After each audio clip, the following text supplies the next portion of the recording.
Hola, ¿qué tal? ¿Cómo están? Estamos en Saludarte, un programa sobre temas médicos. Queremos que estés al tanto sobre prevención, información y nuevos descubrimientos en medicina. Desde hace 9 años, todos los martes a las 18 horas, a través de la 92.5 MHz, FM Signos, Vicente López, provincia de Buenos Aires, y a través de la página web www.fmsignos.com.ar, nos podés acompañar y así aprender a cuidarte y cuidar a los demás.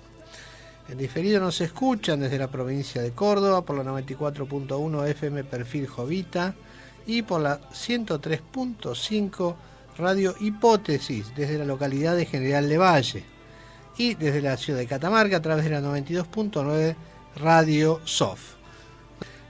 Mi colega y amiga, la doctora Carmen Vázquez Rodríguez, y quien les habla, el doctor Marcelo Guste, damos la bienvenida a nuestro programa. El Día Mundial de la Dislexia fue el día 8 de octubre. Ese día se celebra el Día Internacional de la Dislexia con el objeto de visibilizar ese trastorno que afecta al 10% de la población mundial. Vamos a hablar sobre este tema con el doctor Gustavo A. Vichacra, que es médico pediatra de la Comisión Directiva de ISFAM, Dificultades Específicas del Aprendizaje. Doctora Vichacra, ¿me está escuchando? Mejor, ¿cómo estás? Muy bien, viejo, un gusto en saludarte y feliz día. Muchas gracias. Por el Día del Pediatra, así que te mandamos un abrazo de nuestro programa. En principio, para nuestros oyentes que a lo mejor no están muy familiarizados con el tema, ¿qué es la dislexia? Mira, Marcelo, la dislexia es simplemente una dificultad para aprender a leer, es decir, en forma fluida, sin cometer errores, y en forma exacta y automatizada, en un chiquito al que se le ha enseñado a leer, porque la lectura se debe enseñar, nuestro cerebro no está preparado para leer, sino que está preparado para comprender imágenes. Ajá. Y que por una razón neurobiológica y hereditaria no pueden aprenderlo el mecanismo de la lectura como el resto de sus compañeros. Esto generalmente se ve porque después del primer grado y segundo grado se enseña a leer, a partir del tercer grado vos ya adquirís los conocimientos a partir de la lectura y la escritura, y cuando un chiquito ya tiene dificultades para leer en forma fluida, exacta y automatizada, bueno, vos podés ahí ya sospechar una dislexia. Obviamente que hay datos previos de cuando son chicos, que en general son los del lenguaje y los antecedentes familiares, que ya te orientan antes, y cuanto más temprano lo sospeches podés trabajar previamente antes de llegar al fracaso de la lectura. ¿Me tiene un origen genético, un origen familiar? ¿Cómo? ¿Por qué? ¿Por qué aparece esto? Es un origen genético. Un padre con dislexia tiene 8 veces más posibilidades de tener un hijo con dislexia. Ajá. Un hermano, si tiene un hermano con dislexia, tiene 40% más de probabilidad de tener otro hermano con dislexia.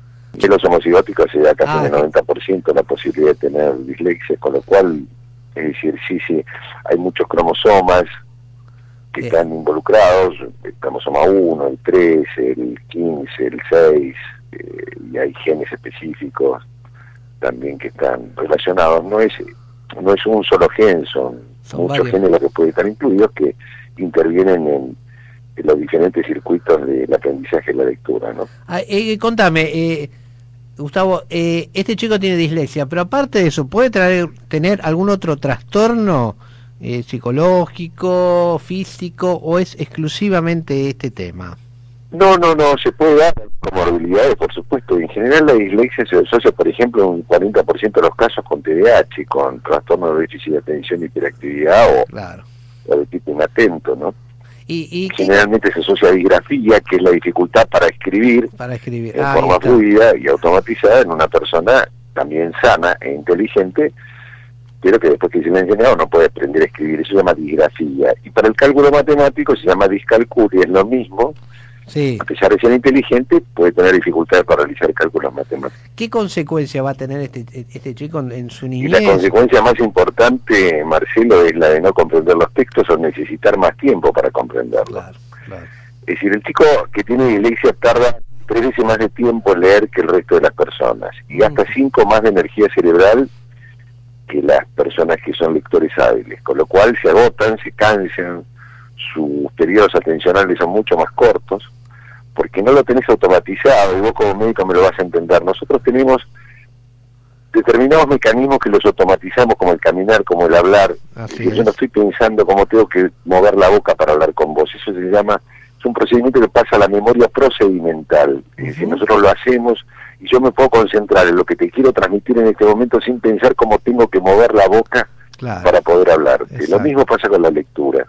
Cuando una persona no lo tiene automatizado, no pasó a la memoria procedimental por una razón neurobiológica y hereditaria, tiene que hacer mucho esfuerzo y la atención está dirigida hacia el mecanismo. Entonces, si yo tengo que leer o escribir pensando en el mecanismo en sí, me olvido de lo que me quiere transmitir el autor, o no te puedo transmitir lo que yo siento adentro, porque estoy pensando si había una vez va con H, va sin H, va con Z, va sin Z. Y es un desgaste muy fuerte que debe tener este chico, y una angustia, me imagino, ¿no? De saber que se atrasa con los demás chicos. Bueno, eso es la definición paralela, porque esto va acompañado irremediablemente, en el 98% de los casos, de consecuencias emocionales tremendas, ¿no? Porque es el 10% de la población, 4 millones de argentinos, 2 o 3 alumnos por aula, que tienen esto, que a pesar de ser inteligentes, como, bueno, lo son, o lo fueron Bill Gates, Steve Jobs,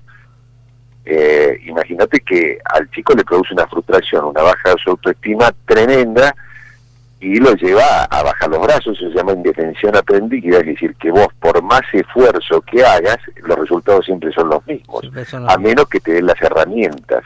Ahí está las herramientas, que es agrandar una letra, dar un poco más de tiempo, adelantar un texto, permitir el uso de tablas y calculadoras. ¿Qué podemos hacer para ayudarlos? Lo más importante para ayudarlos es que si vos detectás un chico de 3, 4 años con dificultades del lenguaje, porque a la larga esto es un problema del lenguaje, porque en realidad leer es poder relacionar sonidos con dibujitos que son las letras, ¿no? La relación grafema-fonema. El origen de esto es un déficit en el componente fonológico del lenguaje. Es decir, nosotros tenemos componentes semánticos, morfosintáctico, pragmático y fonológico. Esto es la incapacidad que tiene esa persona de poder relacionar un sonido con una letra. ¿Por qué? Porque no tiene la habilidad que todos debemos tener cuando entramos a primer grado de poder jugar con los sonidos del habla. Eso se llama conciencia fonológica. La conciencia fonológica es la capacidad que tenemos nosotros de poder jugar con los sonidos del habla, la conciencia léxica, poder diferenciar mentalmente lo que es una palabra de la otra, separarla, poder identificar lo que son las sílabas dentro de una palabra, y lo más importante es poder identificar un sonido dentro de la palabra. Claro. Si yo tengo esa capacidad, esa conciencia fonológica desarrollada, es decir, de poder jugar con los sonidos del habla, voy a poder relacionar después ese sonido con un dibujo, y hacer la relación grafema-fonema, ¿no es cierto? Entonces yo tengo un chiquito de 3 o 4 años que tiene dificultades en el lenguaje, y más si tiene antecedentes familiares de fracaso escolar, porque el 90% no están diagnosticados, muchos son sobrevivientes que han pasado la escolaridad sin un diagnóstico. Steven Spielberg se diagnosticó a los 61 años, por ejemplo. Vos podés actuar ahí entrenando lo que te decía anteriormente, la conciencia fonológica. Entonces vos entrenás el lenguaje, entrenás ese cerebro para que pueda jugar con los sonidos del habla, para poder relacionarlo después con el grafema, con la letra, cuando la señorita te enseñe, te muestre, te enseñe las letras en primer grado, y así vos aprendés a leer. Mientras no tengas esa capacidad, es decir, por eso en 3 o 4 años ya tenemos que mandarle una fonoaudióloga neurolingüista como para poder actuar en consecuencia y poder recablear, gracias a la plasticidad cerebral que tenemos nosotros los chicos más sobre todo, de poder recablear esas neuronas que en un momento, por un trastorno de la migración neuronal marcada genéticamente, quedaron separadas una de otra. En vez de estar una al lado de la otra, quedaron agrupadas en diferentes zonas del hemisferio izquierdo, con lo cual se tienen que recablear. Cuando vos haces estos ejercicios, vos lo que haces es nuevamente conectar esas neuronas que son necesarias para realizar la lectura de una manera adecuada. Entonces, entrando precozmente, detectando el problema del lenguaje, vos podés trabajar sobre eso. Una vez que vos ya tenés el fracaso en la lectura, es un poquito tarde, pero no imposible, porque la plasticidad cerebral también existe en ese momento, y con 200 horas, más o menos, con 100 horas, de tratamiento, son 2 años, más o menos vos podés recablear también esas neuronas y poder llegar a que trabajen adecuadamente para poder leer en forma fluida. Es decir, que ¿tiene una curación o una mejora? Sí. el 2% de los chicos se recupera totalmente. Siempre tienen, obviamente, cuanto más temprano lo agarres, la posibilidad de leer como el resto de sus compañeros. Nunca van a llegar a la velocidad y a la exactitud que tienen los demás, porque también se acompaña de falta de ortografía. Pero si vos le das las herramientas, es como si vos vinieses miope o corto de vista desde tu más precoz infancia, y a vos no te dan la herramienta, que es el anteojo en este caso, como para poder acceder. Ahora, si vos no accedes al contenido por una cuestión de inteligencia, no, es por una cuestión de que no te dan la herramienta necesaria para que vos puedas acceder al contenido. No es una ventaja. Agrandar una letra, o adelantar un texto, o dar más tiempo, y favorecer fundamentalmente la oralidad, vas a poder acceder a los contenidos de otra manera que sería imposible hacerlo a través de la lectura exclusivamente. Por los contenidos vienen a una velocidad tremenda y la velocidad lectora es mucho menor, con lo cual con el esfuerzo que hacen, que en general el esfuerzo no es reconocido, pues son chicos inteligentes y se los considera a veces vagos o burros, lo que es peor. Claro, eso lo generalmente los tienen problemas, digamos, de tipo de trastornos del ánimo, ¿no es cierto? Aparte de ansiedad constante, es decir, un miedo crónico. Es como si vos te enfrentaras todos los días, Marcelo, a un examen por el hecho de quedar expuesto a veces a algo que no podés, ¿no es cierto? Es como si a vos te mandaran, serías patadura y te mandaran a jugar de delantero en la escuelita de Marangoni y todos los días a jugar al fútbol, vos querrías ir al arco, salir de la cancha. Sería un desastre. Escuchame, Gustavo, contame un poquito de esta organización, esta ONG seguramente, que es DISFAM. Bueno, DISFAM es una asociación sin fines de lucro que se creó con padres y profesionales, familias, ¿no? Que hace unos años quisimos dar a conocer de qué se trataba esto, ¿no? Tan frecuente y tan poco conocido.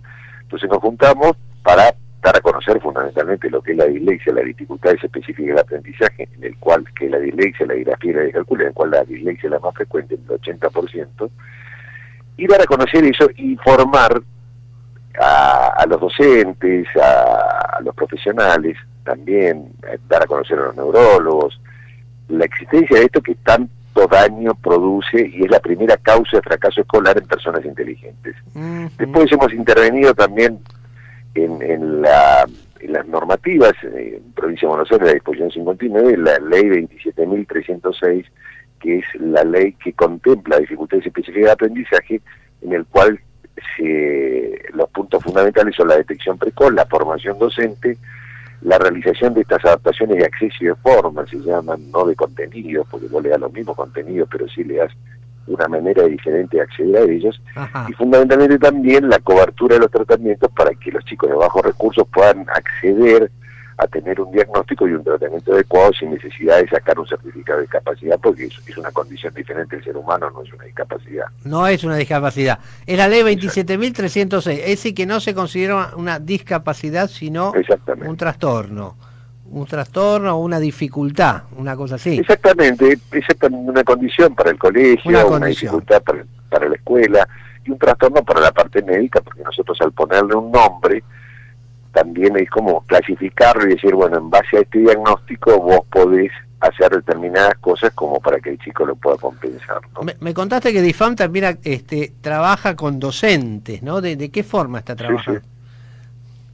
Con docentes, con padres, con el ministerio, es decir, hacemos diagnósticos gratuitos a las personas de bajos recursos en caso de que sea necesario y contemos con los medios.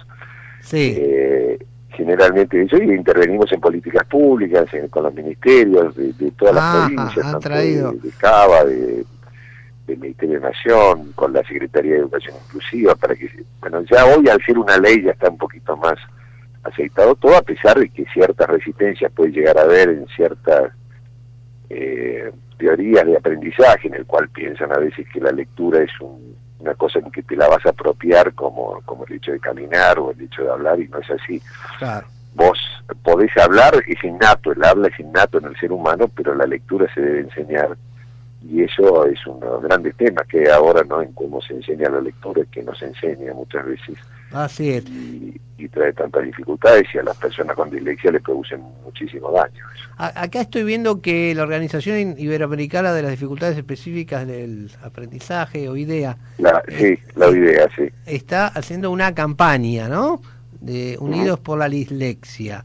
¿De qué se trata la campaña esta, Gustavo?